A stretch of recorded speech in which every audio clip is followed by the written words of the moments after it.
ആയിട്ടുള്ളൊരു ഒരുപാട് ക്യാരക്ടേഴ്സ് കഴിഞ്ഞിട്ടുള്ളൊരു ഗ്യാപ്പിന് ശേഷമാണ് ദേവദൂതനെ വിളിക്കുന്നത്.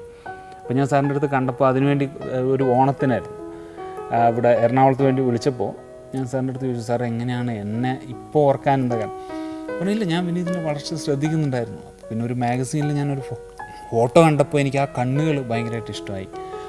ഇതാണ് എൻ്റെ ക്യാരക്ടറിൻ്റെ സ്വഭാവം എന്നൊക്കെ പറഞ്ഞിട്ട് ഇങ്ങനെ അന്ന് കണ്ണ് മാത്രമല്ല മുടി കേൾ ചെയ്തിട്ട് ഏതോ ഒരു സ്റ്റില്ല കണ്ടു. പിന്നെ അതിനകത്ത് വളരെ കഷ്ടപ്പാടുണ്ടായിരുന്നു കേട്ടോ. പട്ടികൾ അഴിച്ചുവിടുന്ന ഓടിച്ചിട്ട് കടിച്ച് കുഴി കൊണ്ട് ചാടിക്കുന്നത്.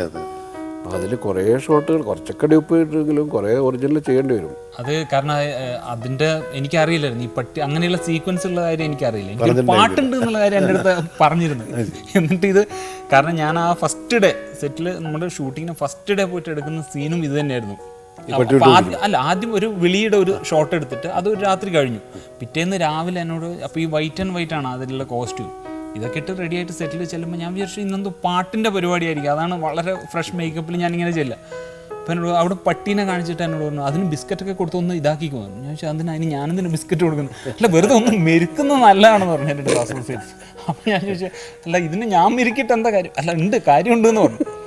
ഇതൊക്കെ കഴിഞ്ഞാൽ ഞാൻ നോക്കുമ്പോൾ ഒരു ഡൂപ്പ് എൻ്റെ അതേ ഡ്രസ്സ് ഇട്ടിട്ട് അവിടെ നിൽപ്പുണ്ട്. അപ്പോൾ എനിക്ക് മനസ്സിലായി എന്തോ പ്രശ്നമാണ് സംഭവിക്കാൻ പോകുന്നത് മനസ്സിലായി. പിന്നെ ഞാൻ അന്വേഷിച്ചപ്പോൾ പറഞ്ഞു ഇങ്ങനെ ഒരു സീനുണ്ടെന്ന് പറഞ്ഞു. നേരെ ഫസ്റ്റ് ഷോട്ട് എന്ന് പറയുന്നത് ക്യാമറയുടെ ഫ്രണ്ടിൽ നിന്ന് ഞാൻ അങ്ങോട്ട് ഓടണം. അപ്പോൾ ഓടുമ്പോൾ പട്ടികൾ ക്യാമറയുടെ രണ്ട് സൈഡിൽ നിന്നും പട്ടികൾ, അപ്പോൾ ഈ പട്ടികളൊക്കെ റെഡിയാക്കി നിർത്തിയിട്ടുണ്ട്. സാറിൻ്റെ ഒരു വലിയൊരു പ്രത്യേകത എന്ന് വെച്ച് കഴിഞ്ഞാൽ സാർ എന്ത് പറഞ്ഞാലും ഒരുപക്ഷെ സാർ ഇനി ഒരു വലിയ കുന്ന് ചാടണം എന്ന് പറഞ്ഞാലും ഞാൻ ചാടും. കാരണം അങ്ങനെ സാറിൻ്റെ അടുത്ത് നോ പറയാൻ നമുക്ക് തോന്നുന്നില്ല. അപ്പോൾ സാറിനോട് പിന്നെ ഇത് ചെയ്തുകൂടെ? ഞാൻ ചെയ്യാം സാർ, എന്താ കുഴപ്പം, ശരിയാണ്.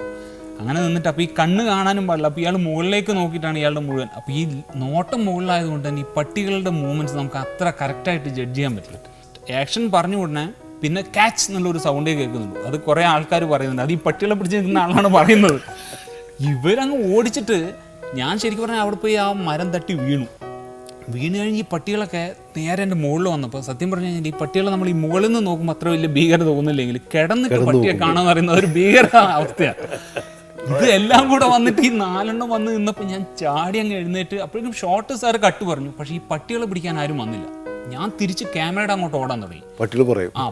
അപ്പോൾ ഇത്രയും ദൂരെയാണ്. അപ്പോൾ ആരും പിടിക്കാഞ്ഞപ്പോൾ സാറ് നേരെ ക്യാമറയുടെ മുമ്പ് ചെന്നിട്ട് പിടിക്കണോ ആരെങ്കിലും എന്ന് പറഞ്ഞു. സാറ് അന്ന് ഷൗട്ട് ചെയ്യുന്ന ഞാൻ കണ്ടു. അങ്ങനെ വന്നിട്ട് പട്ടികളൊക്കെ പിടിച്ച് മാറ്റി. പട്ടികളെ ഉപദ്രവിച്ചൊന്നുമില്ല. കടിച്ചു എന്നെ അന്ന് കടിച്ചിരുന്നു. എന്നിട്ട് അന്ന് അതിൻ്റെ പിറ്റേന്ന് ഇഞ്ചക്ഷൻ